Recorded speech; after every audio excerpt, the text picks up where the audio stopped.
So we've started to talk about some checks that the legislative branches has on the other branches. And you could make the argument that originally in the Constitution, the legislative branch was was intended to be the most powerful branch of government.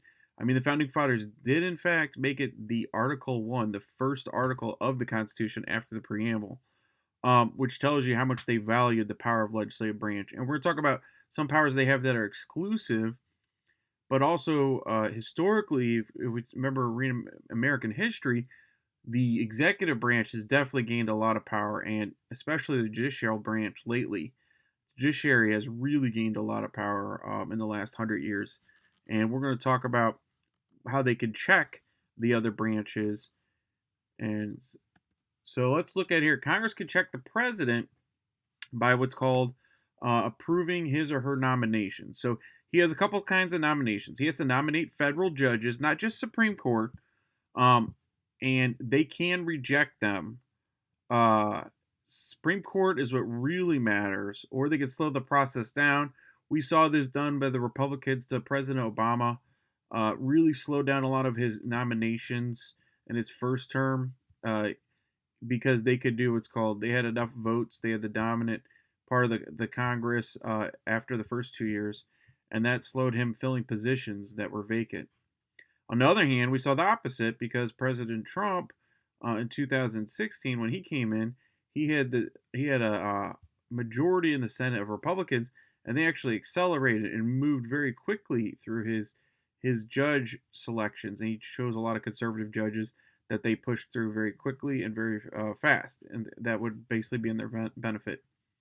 So, and all you could see on the last President Obama, he actually had nominated a Supreme Court justice and argued he picked a pretty moderate Supreme Court justice that would go through with about 9-10 months left in his term, and the dominant Republican Party in the Senate said, no, we're not even going to talk to this guy, and they didn't.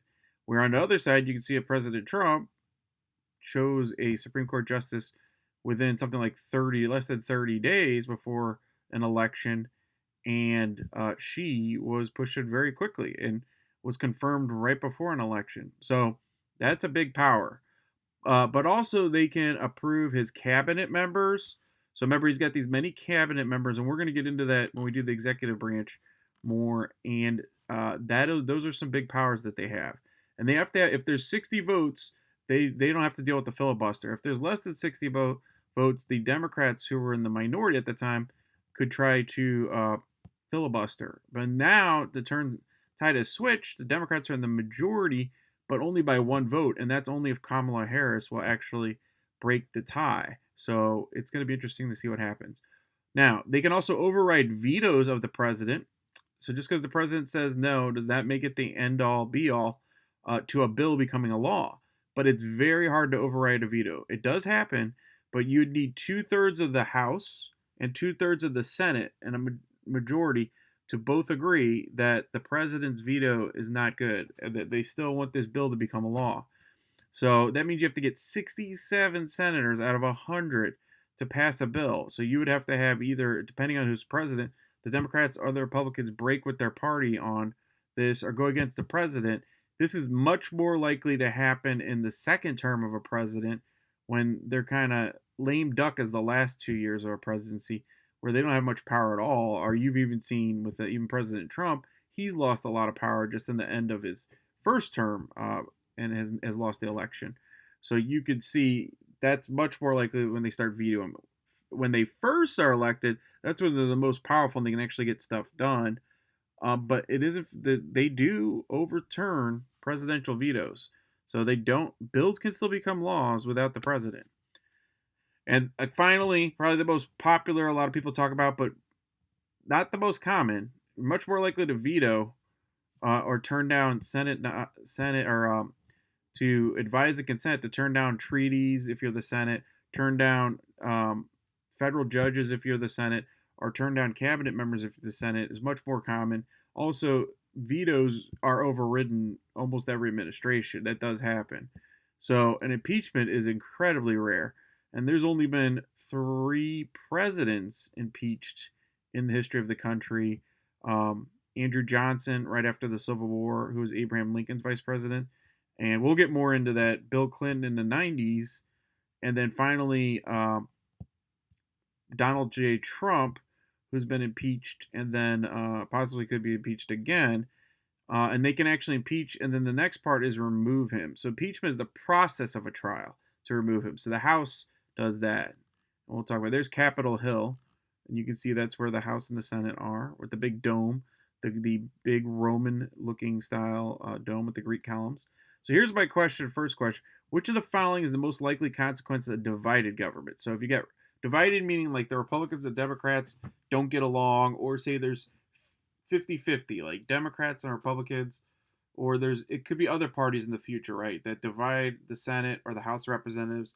Is it A, they reorganize the federal bureaucracy, B, conflicts between states, C, they delay a confirmation of a federal court nominees, D, conflicts between national government and states, or E, elimination of the seniority rule in the Congress? So you're going to answer this and then we'll talk about it. And that is C, delay of confirmations of federal court nominees. So we just talked about how President Trump very quickly got a lot of his federal court nominees straight through in the first 2 years, especially when he really had the Senate, but he's had the Senate, the Republicans in Senate all 4 years. And then we also talked about Barack Obama when he lost the Senate after 2 years. The Republicans really slowed down his nominations, and when he had to replace a judge, and a lot of those seats, if they weren't confirmed, it went to Donald Trump. So that was the argument: is like if the Republicans could slow things down, as they did with the Supreme Court justice too, they never got Merrick Garland actually become a Supreme Court justice. Barack Obama lost that, and what happened is the Republicans, they betted that a Republican would win the election. They did. Donald Trump won the election over Hillary Clinton, and then Donald Trump got to fill a vacancy that people are very upset about on the Democrat side.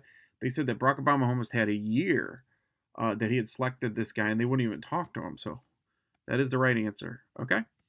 So let's look at this. Congress could check the judicial branch, and you can see on the bottom right, that's the House of Representatives. There's 435 members, much more crowded. And then on the left, you see the Senate with their big fancy wood desks, much, much less seating, only 100 people there. So they approved the president's nominations for court judges, and they could impeach or the process of trial to remove a judge from office. So again, they can impeach a judge. Doesn't have to be a Supreme Court judge too. It could be other high up federal judges, and they could impeach, and then the Senate would try them and remove them with a 2/3 majority. You only need a majority in the House of Representatives to impeach a judge or the president, but you need much more than that. So approving the president's nominations for court judges, again, that's the legislative branch, and the Senate specifically gets to do that. So they do have a lot of power. So here's another question. Which of the following is an example of congressional oversight? So Congress is overseeing something or their oversight. Is it A, holding hearings for review on an executive agency's activities? B, assisting constituents in particular problems? C, reporting campaign contributions to the Federal Elections Commission?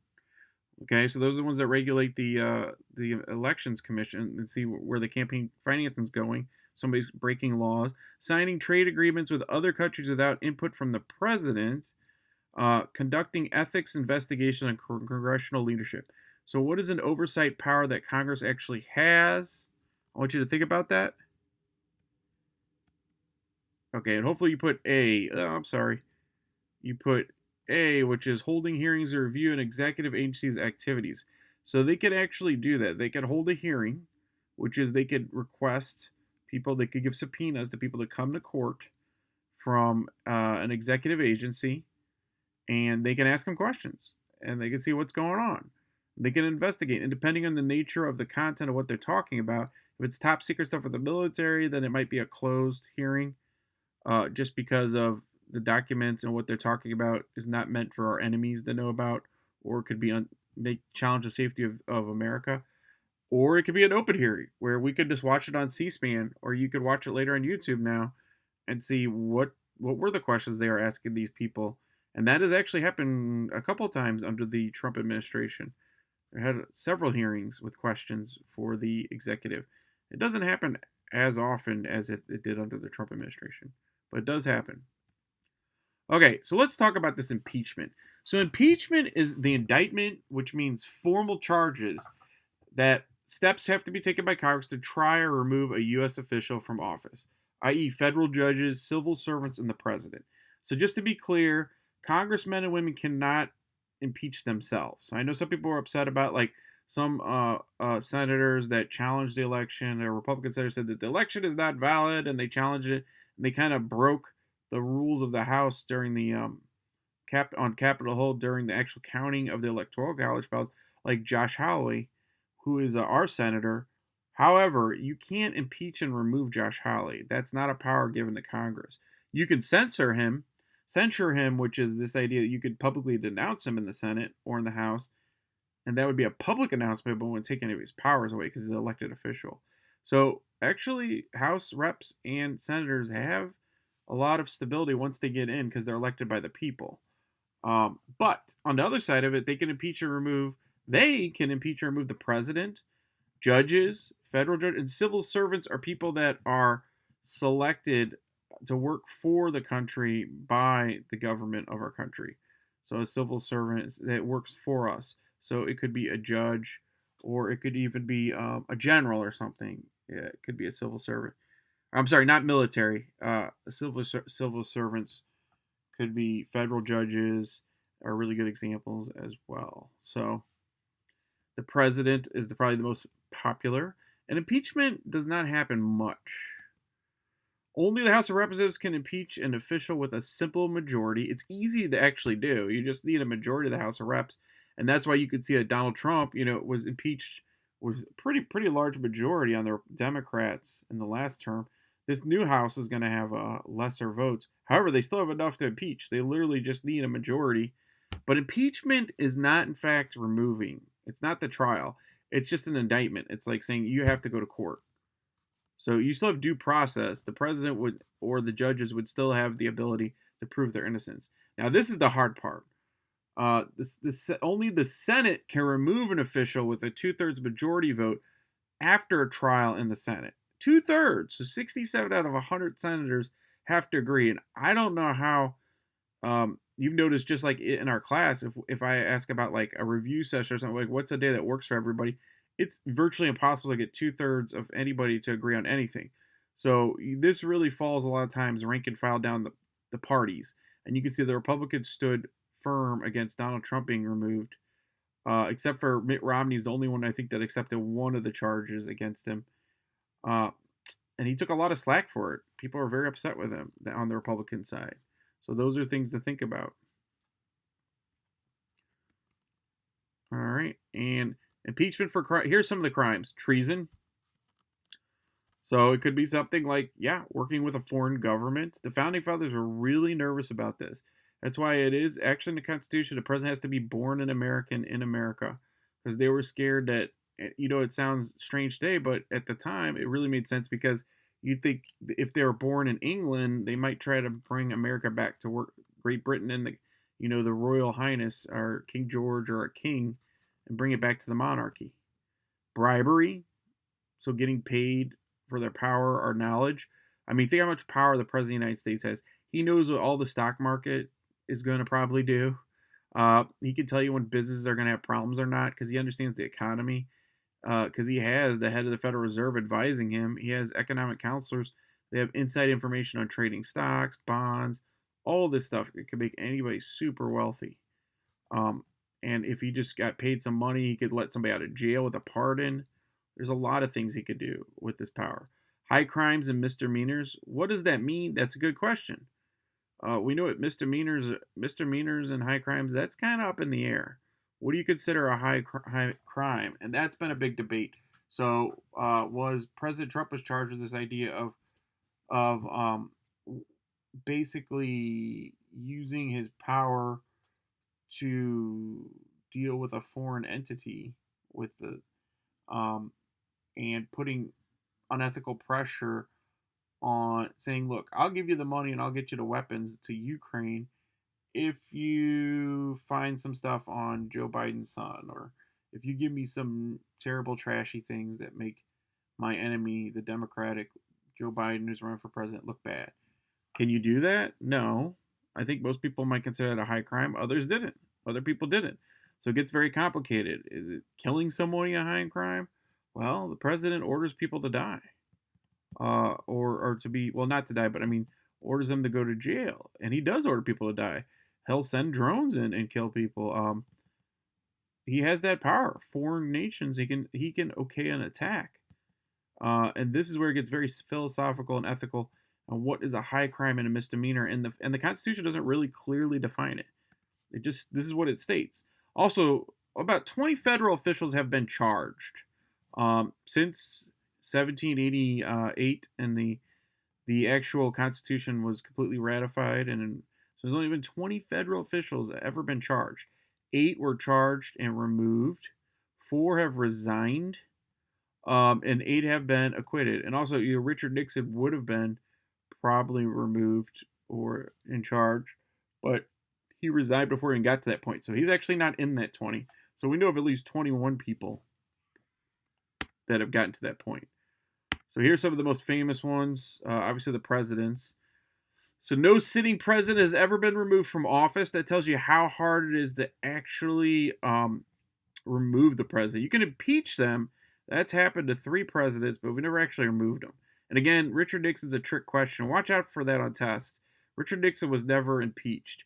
He actually resigned before he would have probably been impeached for sure, and then removed. That's a good question. There was a lot of evidence that probably the tapes are pretty clear on to remove him. However, we've heard tapes on President Trump, and a lot of people thought that was clear evidence. So I don't know the answer if Richard Nixon actually would have been removed. It's a lot of what ifs. Now, the guy on the far left, that's Andrew Johnson, and it's very complicated. He was actually charged with, and basically, probably the number one reason that people they went after him is he was very much more of a conservative from the South, Republican. And with Abraham Lincoln was assassinated, he became president by default as vice president, and he really held up a lot of legislation by the radical Republicans that they really wanted to push in the South, and he was basically pushing back and much more lenient on the South than maybe even Abraham Lincoln would have been on the South. And it wasn't until Ulysses S. Grant kind of got in there as a president that actually moved very quickly to really put some harsh consequences on the South after the Civil War for what they saw as treason. And the radical Republicans would have probably been like our very progressive Democrats at this point. But he is the closest we've ever had to a president being removed. Came down to one vote, literally one vote from 2/3, away from 2/3 of the Senate, getting him out of there. It wasn't 67 because there wasn't even 50 states back then, but it was pretty darn close. Now, number 42 is, in fact, Bill Clinton. And Bill Clinton was charged with basically perjury, lying under oath about his it's kind of embarrassing, but his sexual encounters with a intern, which is somebody that works sometimes for very little money or for free in the White House to get experience to work in politics, and he was very inappropriate with her. That's true. We know that she stated it, and in the end, I think he's never truly denied that aspect of it. But he said he did not have sexual relations with her under oath, and what he did is he didn't actually have technical sex intercourse, but he did have they did other things. So he basically used the language he said to say what I said was true because we didn't actually have intercourse. I don't it's kind of hard to talk about at this point. Uh but in the end, what happened is he was not removed. They did not come close to the 2/3. And it fell along party lines. The Republicans really tried to remove him. The Democrats kind of stayed stuck behind him. And actually, in a lot of ways, he got a little bit more popular after the impeachment. Kind of backfired on the Republicans. And what happened in the end is probably helped um, with his power to get some things done and to actually get reelected. So now the last one is Donald Trump. President Trump was impeached the first time for um, basically putting illegal pressure on Ukraine and using his power illegally to get information from foreign powers on his enemies, like Joe Biden's son. and so forth and so on, and basically refusing to give him money or hold up Ukrainian weapons and aid until he got what he wanted. It was called a pro quo, and in the end, he was acquitted. The charges did not go through. The Republicans, except for one senator, Mitt Romney, all voted that he was not removable.